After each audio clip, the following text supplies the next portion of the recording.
Welcome back sa kusina ako. Masarap daw ito yung medyo mangingming no, yung loob. Pinakamasarap na steak na nagawa ko to. Ay, puta. Ay, paring G. First Rolex, gano'n? Kompleto. Galing ni paring guy. Paano na lang kung wala? Vlogger ka na daw talaga, no?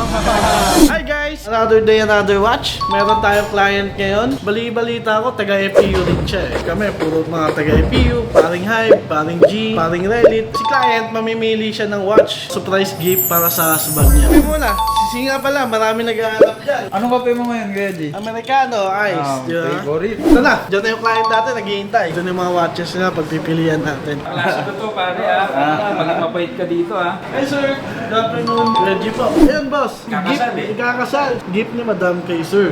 Eh yung kay madam, wala pa? Meron pa eh. Ito sir, floor 1 na 2019, reference 214270. 39mm siya, Mark II. Selling it 519,000. And this one, Explorer 1, ito yung Mark 1 natin. Ang difference lang nila is yung marker po. Ito sir, we're selling it 499 in 2017. That's 39mm. Ay, paring G! Tama na. First Rolex, gano'n? Yes. May usapan kasi kami nung first year college. Yung first, kasi ako mahilig sa bags. Yung first designer bag ko, siya yung bibili. Tapos yung first Rolex. Ikaw bibili ikaw nabilan ka na di ba? Sana. Sabi nung iba kasi, kaya nila mas pinipili yung Mark 1 kasi nga may white gold siya sa material niya. Pero ito naman sir, mas malinis lang tingnan. Mas makikita mo yung mga numbers. Tsaka hindi, meron pa pala isang fact.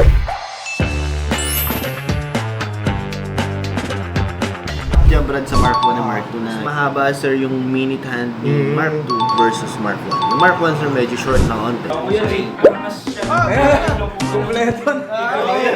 Pinagpa ko yung Mark 1, di ba tama yung minute hand mas maigsi? Yes. ikaw parang nga kung yan sa dalawa ang pipiliin mo For me, Mark 2 ako lagi.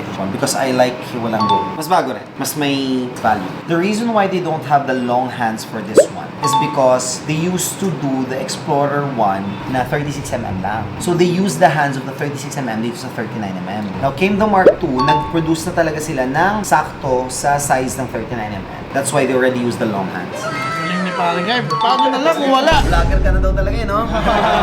thank you parang iba Thank you po. Thank you sa consult.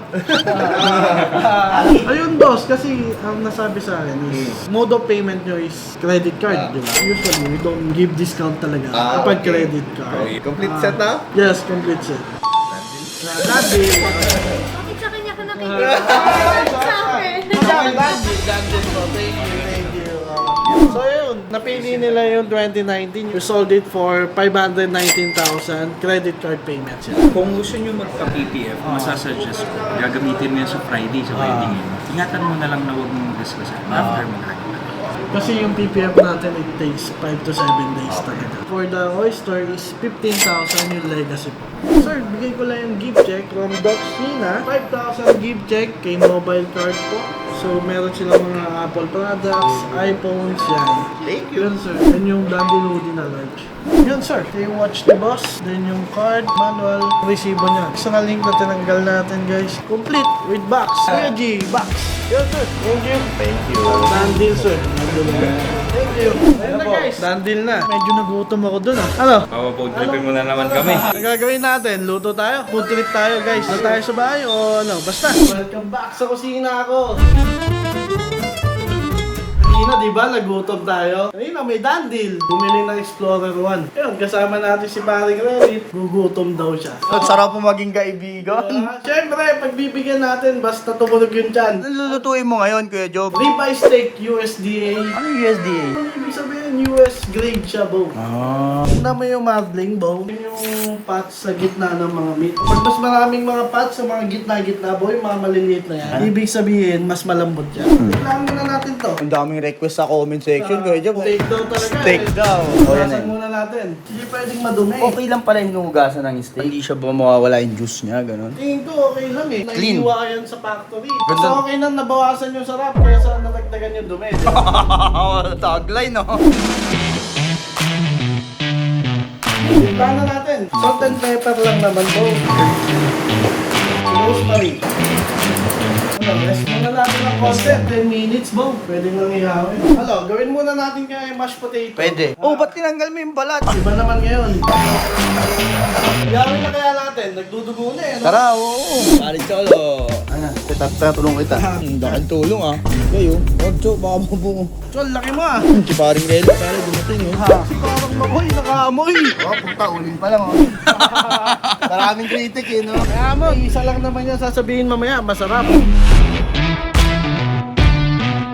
Masarap daw to yung medyo mamink-mink eh, no? Yung loob. Medium lang yung pinakagitna. Nagbablady oh. Tawag dyan, mayog-gabi. Ano yung myoglobin? It's a mix of liquid, 90% liquid yun. 20%. Red blood cell. Dugo pa rin.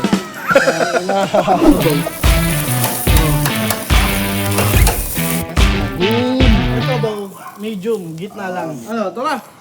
Rest muna natin, tapos gawa tayo ng sauce natin. Sauce na, Bo! Yung sauce pa natin, ang base niyan, white wine. Lalagyan na onion and garlic. Tuyo muna natin yung onion. Naluto na yung garlic do, saka mo nalalagay yung white wine. Ito naman do, kailangan may reduce ng konti. Ano yan? Sausawan ng fishball? White wine kasi yan, Bo. Kasi hindi ako nakakatikim niya kaya hindi ko masyadong alam. Okay na, favorite ko, keso. Ha, tikman mo. Ha. Keso. Butter yun eh. Tikman nga. Ito Bo, lalagyan mo ng pinali na butter para mag-shiny lang ng konti yung ano. Ang balanse sa buhay. Ano yan? Parang mo kayo daw magpe-plating, Bo. Ngayon, i-spread mo yan.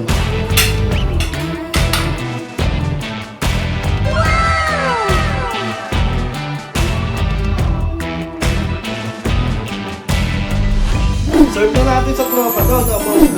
Sabi nila, ang uunahin mo daw, fiber. Sauce, Bo.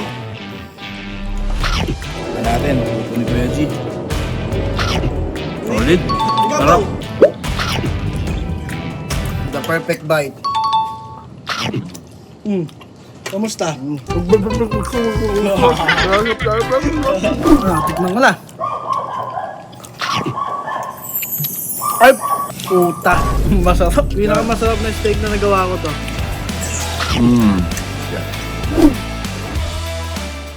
Ano yung naisip nyo lutuin, Kuya G? Ang request ni paring Relit, ano daw eh, tuna pa nga. Ang swerte yung mga kaibigan mo. Kada benta ko, luto tayo, no? Oo. Sino ang pagluluto na susunod? Kailangan nandyan na si paring Herb, tsaka si paring G. Pwede. Busog na yung tropa, no? Tapos, nakapag-dandle tayo ng isang Explorer 1. Ano, ubos na. Grazie!